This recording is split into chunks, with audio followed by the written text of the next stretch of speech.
Hi guys, welcome again to Cuisine 1973. ഇന്നിതിപ്പോൾ paneer വീട്ടിൽ എങ്ങനെ ഉണ്ടാക്കുന്നതെന്നാണ് കാണിക്കുന്നത്. പനീർ നമുക്ക് ഹോം മെയ്ഡ് പനീർ നന്നായിട്ട് ഈസി ആയിട്ട് ഉണ്ടാക്കിയെടുക്കാൻ പറ്റും. അതിന് ആദ്യം ഒരു പാത്രം എടുത്തിട്ട് സ്റ്റീൽ പാത്രം അതിൽ കുറച്ച് വെള്ളം ഒഴിച്ചിട്ട് പാല് തിളപ്പിക്കാൻ വയ്ക്കുക. ഞാനിവിടെ ഇപ്പോൾ 1 ലിറ്റർ പാലാണ് എടുത്തിരിക്കുന്നത്. ഫുൾ ക്രീം മിൽക്ക് തന്നെ വാങ്ങുക. എന്നിട്ട് അത് ഒന്ന് നല്ല ബോയിലായി വരണം. ചെറു തീയിൽ വെച്ചിട്ട് നന്നായിട്ട് ബോയിൽ ചെയ്തെടുക്കുക. നല്ല ഫസ്റ്റ് ഒരു തിള വന്ന് പൊങ്ങും. അത് കഴിഞ്ഞ് അതിനെ പിന്നെ ഒന്ന് സിമ്മർ ചെയ്തിട്ട് കുറച്ചും കൂടെ ഒന്ന് ബോയിൽ ചെയ്യാൻ വിടുക. എന്നിട്ട് ഇവിടെ ഞാനിപ്പോൾ ഒരു നാരങ്ങയുടെ നീര് മുഴുവൻ എടുത്തിട്ടുണ്ട്. 1 ലിറ്ററിന് ഒരു നാരങ്ങയുടെ നീര് എന്തായാലും ഏകദേശം വേണ്ടി വരും. എന്നിട്ട് അത് നല്ല പതുക്കെ ചെറുതായിട്ട് ഇളക്കി കൊടുക്കുമ്പോൾ അത് കേർഡിൽ ചെയ്ത് തുടങ്ങും. അതിങ്ങനെ പിരിഞ്ഞ് വന്ന് ഇങ്ങനെ സെപ്പറേറ്റ് ആവും. കണ്ടോ, ഈ പച്ച കളറിൽ അതിൻ്റെ വേവ് വാട്ടർ സെപ്പറേറ്റായി പനീറും അതായിട്ട് മാറിക്കിട്ടും. ഈ വേവ് വാട്ടർ കളയേണ്ട കാര്യമില്ല, നമുക്കത് ഡ്രെയിൻ ചെയ്ത് എടുത്ത് വയ്ക്കാം. നമുക്ക് ഏത് കറിയിലും അത് ആഡ് ചെയ്യാൻ പറ്റും. നല്ല പ്രോട്ടീൻ കൂടുതലുള്ള വാട്ടറാണത്.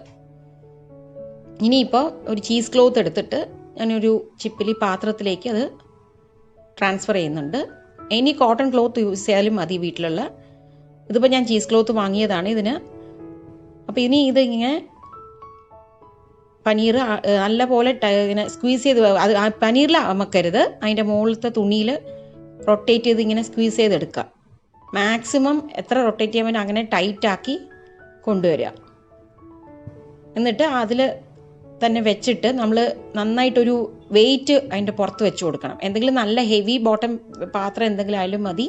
ഇല്ലയെന്നുണ്ടെങ്കിൽ നമ്മൾ ഇടിയലിൻ്റെ എന്തെങ്കിലും ഒരു കല്ല് സ്റ്റോണും കൂടെ വെച്ചിട്ട്, കാരണം അത് അങ്ങനെ പ്രസ്സായി ഇരിക്കാൻ വേണ്ടിയിട്ടാണ്. ഏകദേശം 1 മണിക്കൂറോളം അങ്ങനെ തന്നെ വയ്ക്കാം. മാക്സിമം വെള്ളം മുഴുവൻ അതിൽ നിന്ന് പോയി കിട്ടും. 1 മണിക്കൂർ കഴിഞ്ഞിട്ട് നമുക്കതിനെ പതുക്കെ തുറന്നിട്ട് അത് കംപ്ലീറ്റ് അത് പൊടിഞ്ഞു പോവാണ്ട് സൂക്ഷിച്ചെടുക്കുക. നമുക്ക് ആ ഷേപ്പിൽ തന്നെ അങ്ങനെ തന്നെ ഇരിക്കും അത്.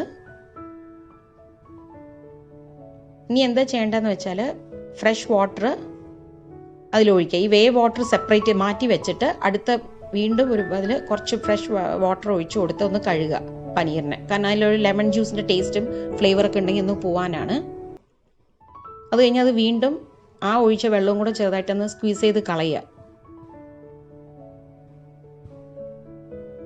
ആ ഷേപ്പ് ഫോം ആയി കഴിഞ്ഞാൽ പിന്നെ അത് അങ്ങനെ അധികം ഉടഞ്ഞു പോവില്ല. പതുക്കെ വെച്ച് പ്രസ് ചെയ്ത് മാക്സിമം സ്ക്വീസ് ചെയ്ത് വെക്കുക. എന്നിട്ട് ഇത് നമുക്ക് അപ്പം തന്നെ ഉണ്ടാക്കണമെങ്കിലും കറി ഉണ്ടാക്കാൻ പറ്റും. ഇല്ല എന്നുണ്ടെങ്കിൽ സ്റ്റോർ ചെയ്യാൻ പറ്റും. കുറച്ച് നേരത്തേക്ക് ഒരു പാത്രത്തിൽ എടുത്ത് വെച്ചിട്ട് അത് തുണിയോട് കൂടി തന്നെ വെച്ച് ഫ്രിഡ്ജിൽ വെക്കുക.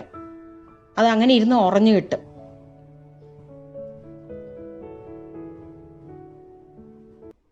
കുറച്ച് നേരം വെച്ചതിന് ശേഷം അത് പുറത്തെടുത്തിട്ട് ഈ ഷേപ്പിൽ നമുക്ക് അത് കിട്ടും.